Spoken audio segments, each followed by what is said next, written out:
Ele marcou a história da ciência, dando seu nome a uma reação química. Seu extenso currículo conta com diversos prêmios, entre eles a Ordem Nacional do Mérito Científico. No entanto, ele tem dedicado seu conhecimento a estudar e a provar cientificamente que existe uma mente por trás da criação do universo. Eu tenho o prazer de receber aqui um dos maiores nomes do meio científico e um dos principais defensores do design inteligente no Brasil, o Dr. Marcos Eberlin. Dr. Marcos, prazer enorme ter o senhor aqui, muito obrigado pela presença. O privilégio é todo meu conversar com você, Wagner. Doutor, vamos lá. O senhor é químico, na verdade eu estou até sendo simplista quando eu digo que é químico, porque o senhor tem um pós-doutorado nessa área, uma livre docência nessa área da química. Me explica uma coisa, não é possível a gente ter a origem da vida, a origem desse planeta explicada por uma reação química? Wagner, essa é uma das principais teorias científicas hoje, de que a vida teria surgido naquela sopa primordial, ácida, escaldante, através de matéria inanimada, uma reação que produziu os primeiros blocos da vida e tudo mais. Mas hoje, quando a gente já vai avaliar essa teoria do ponto de vista químico, a gente percebe que há leis que impedem essas reações. Realmente a vida tem uma complexidade, uma sofisticação imensa e não haveria possibilidade de a gente ter surgido daquela sopa.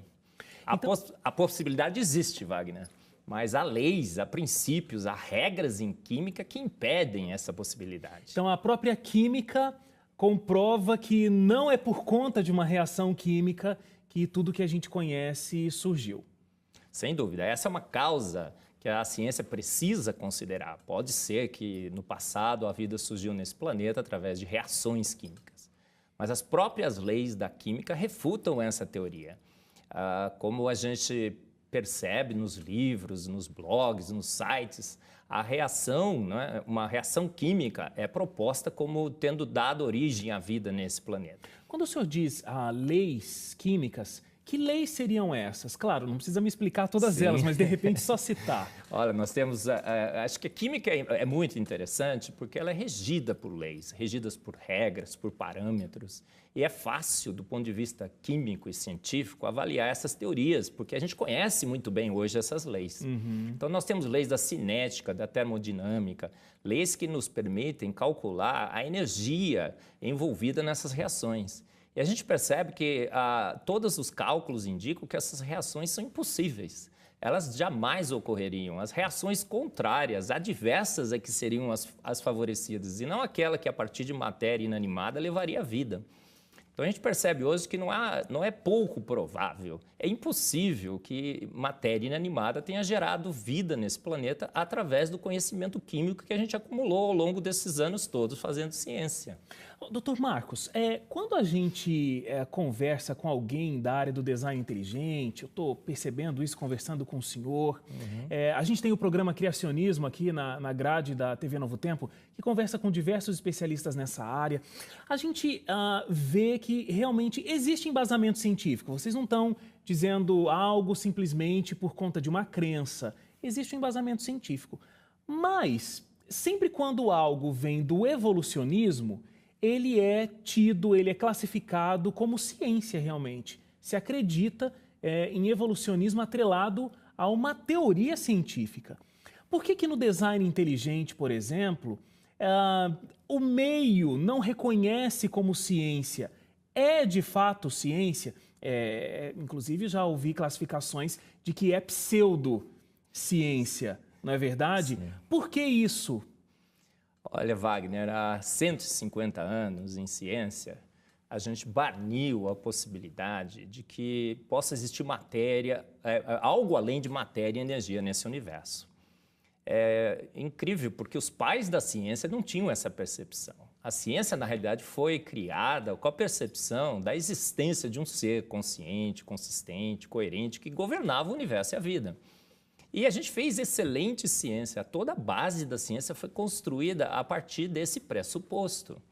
Só que com Darwin... Isso durou até que período? Até Darwin. Até Darwin. Foi ele que colocou o ponto final. Em 1859, Darwin escreve um livro, A Origem das Espécies, que muda tudo isso. A ciência simplesmente ela muda completamente o seu viés, né? Antes ela poderia avaliar na sua metodologia tanto uma causa inteligente como causas naturais. A partir de Darwin, a ciência resolve desprezar completamente a possibilidade de que uma ação inteligente, de que uma mente inteligente possa ter arquitetado o universo e a vida.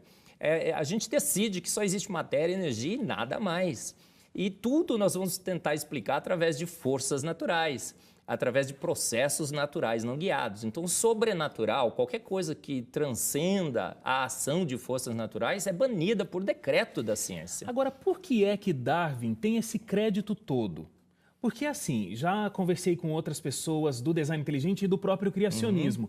E aí, o que sempre eu tenho como uma explicação é de que, na própria teoria do evolucionismo, a própria teoria de Darwin, ela possui gaps. Então, não existe como comprovar em laboratório aquela coisa da ciência mais dura, que só se acredita quando se consegue comprovar em laboratório. Existem gaps dessa teoria que não conseguem ser comprovadas. Então, se tem uma hipótese que supre esse pequeno intervalo, esse pequeno buraco. Estou tentando achar uma palavra para gap melhor. Esse pequeno buraco na teoria, e aí avançamos. Logo ali tem um outro buraco. Se cria uma hipótese que não pode ser comprovada, e aí a gente segue. Mas, mesmo assim, é considerado ciência e Darwin é incontestável diante do mundo científico. Por que esse crédito todo? Olha, com o iluminismo, houve uma necessidade muito grande de a gente banir, né, na ciência o sobrenatural. Agora, as evidências de que uma mente inteligente orquestrou o universo e a vida são imensas, são inúmeras. Mas ninguém conseguia racionalizar nada ao contrário, contra essas evidências. Darwin foi o primeiro que deu racionalidade ao naturalismo. Deu uma racionalidade a uma hipótese totalmente natural. E isso ganhou uma aceitação muito grande na ciência. Então, por isso que há toda uma blindagem, uma proteção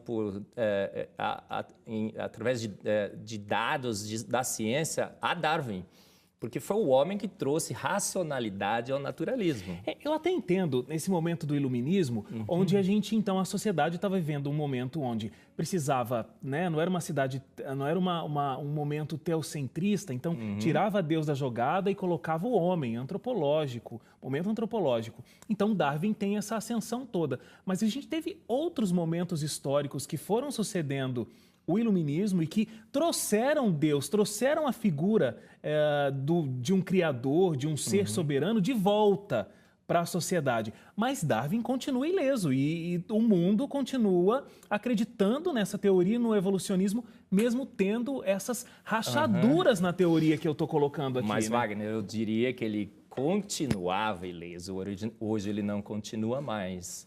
Há um grupo muito forte de cientistas no mundo inteiro, cientistas das mais diversas áreas, e que está falando, gente, acabou, para com isso. Não dá mais para a gente continuar imaginando que só existe matéria, energia e espaço. Não dá mais para a gente continuar imaginando que a gente evoluiu de processos naturais não guiados. Não dá mais para a gente continuar imaginando que uma evolução lenta, gradual e sucessiva transformou um micróbio numa microbiologista. Porque parece que só a imaginação funciona, porque os dados refutam isso. Então, depois de 150 anos que a gente insistiu nessa tecla do naturalismo, de forças naturais, a gente acumulou uma quantidade imensa de dados em química, em biologia, em cosmologia, em física. E esses dados refutam a Darwin como nunca antes. Então, o senhor acredita que hoje a comunidade científica ela está realmente mais aberta para o design inteligente, para uma teoria do criacionismo e já consegue perceber essas possibilidades de falhas na teoria evolucionista proposta por Darwin? O mundo científico ele consegue já ter essa abertura para esse outro lado? Consegue, mas tem sido uma mudança muito dolorosa.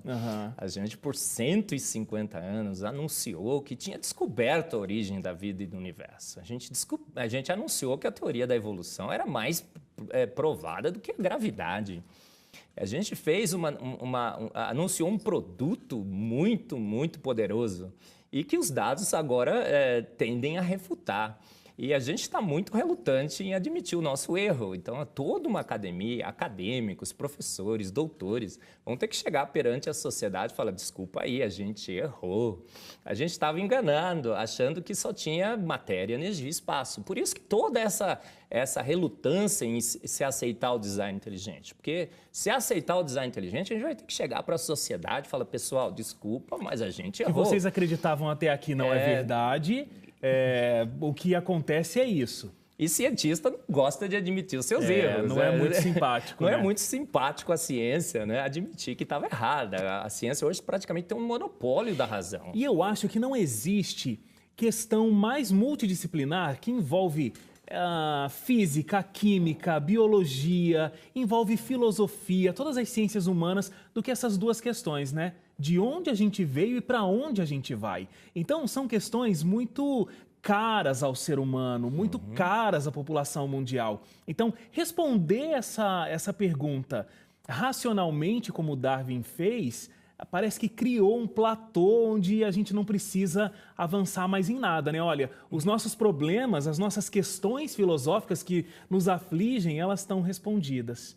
Agora, o senhor falou dessa abertura, então o mundo científico já tem cada vez mais cientistas e cientistas de qualidade que conseguem enxergar, conseguem comprovar com o próprio método científico o design inteligente. Ou seja, o mundo não surgiu por ele mesmo, por reações químicas ou evolucionistas da área da biologia, mas existe um criador que, de repente, arquitetou tudo isso. A ciência tem uma abertura para isso, o senhor está me dizendo. Agora, por que a mídia não compra essa ideia? Esse é o outro grande problema. O que acontece com a mídia, em geral, é uma coisa um pouco difícil de entender. Mas o que a gente percebe é que a mídia tende a acreditar nos cientistas.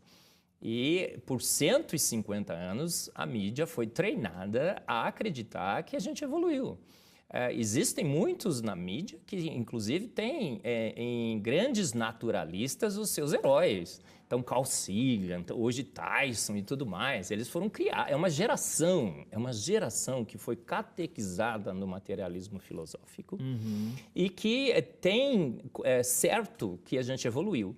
E a mídia, em geral, não tem como avaliar cientificamente isso. Então, o que acontece? Como você disse, é uma questão muito complexa. Envolve química, física, biologia e tudo mais. Como alguém fora da ciência, até dentro da ciência, é muito difícil você perceber isso. Eu acho que eu sou um privilegiado porque eu estudo química e tudo é química. Então, a gente consegue navegar por várias áreas. Mas alguém que não tem esse conhecimento não tem como fazer essa avaliação e ele vai comprar o que ele foi ensinado, que ele foi catequizado. Então, toda essa geração que foi catequizada por Carl Sagan, por exemplo, vai crer que existem outros planetas, que existem ETs, que existem toda uma população de outros seres nesse universo, que a gente foi criado aqui por uma evolução lenta, gradual e sucessiva, e vai tender a defender essa tese nas suas reportagens, nos seus programas. O senhor falou de outros planetas e falou de extraterrestres. É comum a gente ver notícias dos exoplanetas. Pelo que eu entendi, são aqueles planetas que eles orbitam em alguma estrela que não o Sol. Se a gente tem esse universo tão grande, a gente tem esses exoplanetas, a gente tem os nossos planetas aqui no Sistema Solar, como é que o planeta Terra pode ser tão raro nesse nosso universo e só nele realmente existir a vida? Wagner, tem um livro que foi escrito que tem o título Probabilidade Zero. Apesar dos milhões e milhões e milhões e milhões de planetas, a Terra ela tem um conjunto tão grande de propriedades extremamente ajustadas e finamente ajustadas para que a vida exista nesse planeta, que a própria probabilidade estatística de existir o planeta Terra é zero. A gente não sabe como um planeta com todas essas características se formou. É um conjunto imenso, imenso, imenso, imenso de propriedades extremamente ajustadas, finamente ajustadas, 40, 50 casas depois da vírgula. Você mudou uma dessas características, não existe mais vida nesse planeta. Desconstrói tudo. Como então imaginar que existam outros planetas formados por processos naturais, não guiados? Se o designer resolveu popular esse universo com outros planetas, tudo